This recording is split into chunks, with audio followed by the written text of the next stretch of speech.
Hi, I'm Nate Seberg, and this is One Day Ahead. Welcome to Of Mice and Men, Chapter 5. As a reminder, this is not a spoiler-free video. Fair warning, but if you're good to go, then steal a letter and feel my hair gently, don't muss it, as we dive into Of Mice and Men, Chapter 5.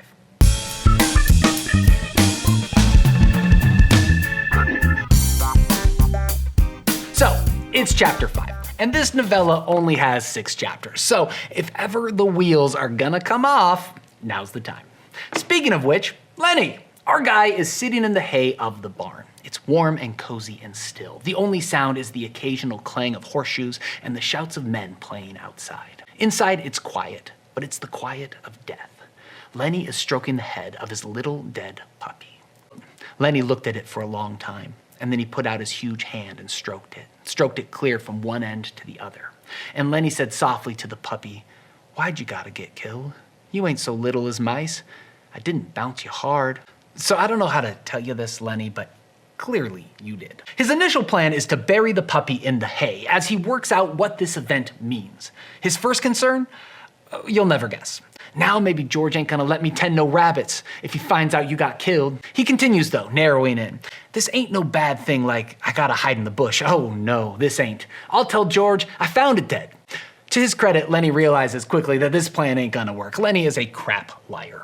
Suddenly, his anger rose. "God damn you," he cried. "Why'd you gotta get killed? You ain't so little as mice." He picked up the pup and hurled it from him. He turned his back on it. He sat bent over his knees and he whispered, "Now I won't get to tend the rabbits. Now he won't let me." And he rocked himself back and forth. After some sorrow, for himself, let's be clear, not the puppy, he retrieves it, reasoning that maybe George won't care after all. And at this moment, trouble comes knocking. Curly's wife, who we named Lululemon, rounds the corner and finds our guy Lenny alone. Well, recently alone. There used to be a puppy with him. She came very quietly so that Lenny didn't see her. She wore her bright cotton dress and the mules with the red ostrich feathers. Her face was made up and the little sausage curls were all in place. She was quite near him before Lenny looked up and saw her. She strikes up a conversation. Now, Lenny knows that this is a red line. He is not supposed to talk to her, but no one ever told him what to do if it's her talking to him. Like, we did not practice this one. And Lulu's motivation here is interesting. Like, why is she so insistent that they talk at all? The reason, when she says it nakedly, is simple and sad. "I get lonely," she said. "You can talk to people, but I can't talk to nobody but Curly, else he gets mad. How'd you like not to talk to anybody?" So Lulu changes the subject when she spies the puppy. "Why, he's dead," she cried, which is pretty good detective work. "He was so little," said Lenny. "I was just playing with him, and he made like he's gonna bite me, and I made like I was gonna smack him, and I done it, and then he was dead." Lulu consoles Lenny, and then just starts talking. And then her words tumbled out in a passion of communication, as though she hurried before her listener could be taken away. Lulu is just so lonely, and the opportunity for real conversation is so rare that it becomes a verbal barrage. We learned that her life could have been so different. When she was 15, she met a man in a traveling show, and he could see right away that she was a natural, said he would put her in the show. All she had to do was go with him. And, well, definitely sleep with him, like let's not be naive, but her mean old guardian said no. And another time, I met a guy and he was in pictures. Went out to the Riverside Dance Palace with him. He said he was gonna put me in the movie, said I was a natural. Again, Lulu, these dirtbags are trying to sleep with you. That is what this is. Anyway, Weinstein over here promises to write from Hollywood, and when his letter doesn't arrive, she again blames her lady for stealing her mail.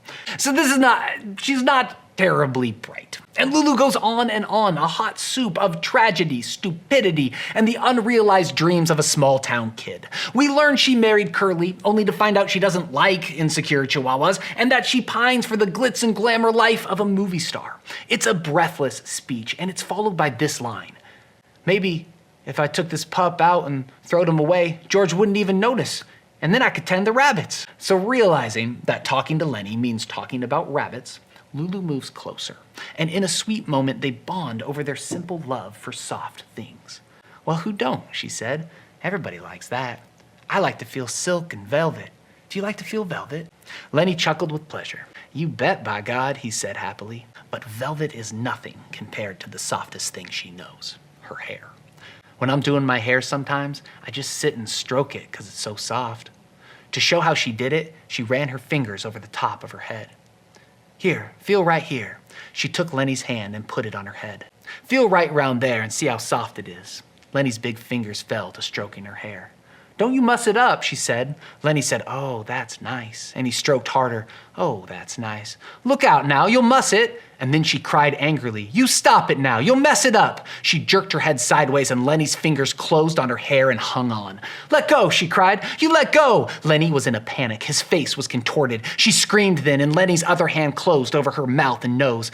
Please don't, he begged. Oh, please don't do that, George will be mad. She struggled violently under his hands. Her feet battered on the hay and she writhed to be free. And from under Lenny's hand came a muffled screaming. Lenny began to cry with fright. Oh, please don't do none of that, he begged. George gonna say I done a bad thing. He ain't gonna let me tend no rabbits. He moved his hand a little and her hoarse cry came out. Then Lenny grew angry. Now don't, he said. I don't want you to yell. You're gonna get me in trouble, just like George says you will. Now don't you do that. And she continued to struggle and her eyes were wild with terror. He shook her then and he was angry with her. Don't you go yelling, he said, and he shook her and her body flopped like a fish. And then she was still, for Lenny had broken her neck. Whoa. The thing is, Lenny doesn't know she's dead. For a few really important lines, he keeps talking to her. And though most readers might race right over it, these lines between when he has killed her and when he has figured that out are huge. Because it's here that Steinbeck is cementing for the reader that there is no malice in Lenny's heart. This is the darkest, arguably, moment of the book. And Steinbeck needs us to know that Lenny didn't choose what just happened. He doesn't even understand it, and that's important because Steinbeck needs us not to turn on Lenny. He needs to usher us through this moment and have us come out on the other side still on Lenny's team, feeling love and sympathy in spite of Lulu's dead body flopping around like a fish. It's a bit of a balancing act, to be honest. Let's watch. He looked down at her, and carefully he removed his hand from over her mouth, and she lay still. I don't want to hurt you, he said, but George will be mad if you yell. When she didn't answer nor move, he bent closely over her. He lifted her arm and let it drop. For a moment, he seemed bewildered. Then he whispered in fright, I done a bad thing. I done another bad thing. Yes, Lenny, you certainly did. Lenny becomes scared and very aware of the horseshoe game being played right outside. He remembers George's instructions in chapter 1 that he is to head back to the riverbank if trouble turns up. And it is here now.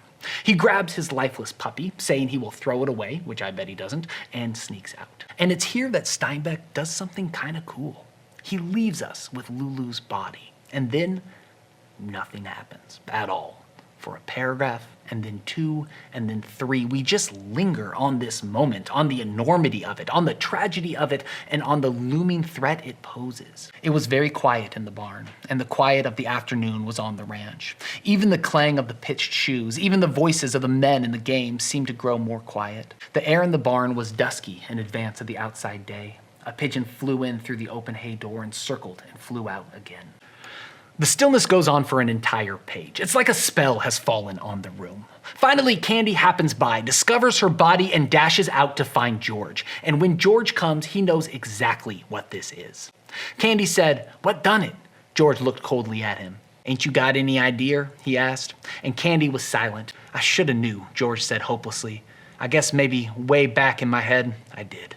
They are in a little bit of shock, and they conclude hesitantly that they have to tell the other ranch hands. No one thinks like, let's tell the owner of the ranch, like that never comes up. This murder is strictly a working man's affair. No need to bring management into this. So they have to tell the other guys, but they don't love the optics here. I mean, obviously, but specifically, they're worried that the guys might suspect George was in on it. So they come up with a little ruse. I love a good ruse. George says, I will head back to the bunkhouse, you count to 12 1,000, and then go tell the other guys. And then I'll wander out all like, what's going on? They are criminal masterminds. When George leaves and Candy has a moment alone, we get this. Old Candy watched him go. He looked helplessly back at Curly's wife, and gradually his sorrow and his anger grew into words. "You goddamn tramp," he said viciously. "You done it, didn't you? I suppose you're glad. Everybody knowed you messed things up. You wasn't no good. You ain't no good now, you lousy tart." He sniveled, and his voice shook. Good Lord. Okay, just to say it, Candy is berating a murdered woman and blaming her for her own murder using the words tramp and tart, both of which are slang for a sexually promiscuous woman. Guys, she's been dead 11 seconds and it's already her fault. This is pretty awful. He continues, I could have hoed in the garden and washed dishes for them guys. His eyes blinded with tears and he turned and went weakly out of the barn. The game of horseshoes ends abruptly and the guys dash in. Slim bends down to examine the body while Curly stands dumbstruck. Then Curly came suddenly to life. I know who done it, he cried. That big son of a bitch done it. I know he done it. Why, everyone else is out there playing horseshoes. He worked himself into a fury. I'm gonna get him. I'm going for my shotgun. I'll kill the big son of a bitch myself. I'll shoot him in the guts. Come on, you guys. He ran furiously out of the barn. Carlson said, I'll get my Luger, and he ran out too.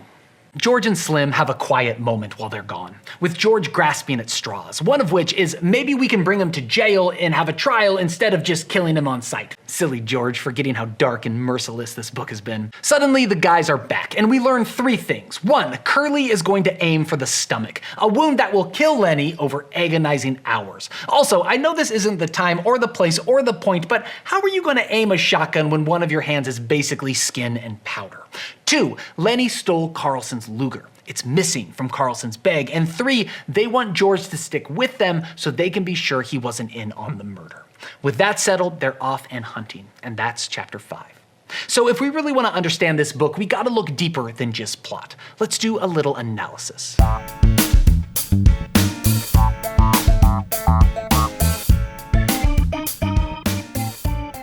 First up, Steinbeck has to thread a needle in this chapter. To set up the end, he needs Lenny to commit a cold-blooded murder, but he has to do it in a way that I still like him. That is a heavy lift. And we've already talked about those vital lines following the neck snapping, where he doesn't realize what he has done. But I also like the very subtle act of him taking the puppy away when he leaves. Lenny says, I'll throw him away, he said. It's bad enough like it is. It's a small thing, but it reveals again Lenny's childlike understanding of what has transpired here and helps the reader not hold him accountable for his actions. Next, all right, there is something messed up here, and I'm going to lay it out. Forgive my soapboxing, but here it goes. For this whole book, women have been evil.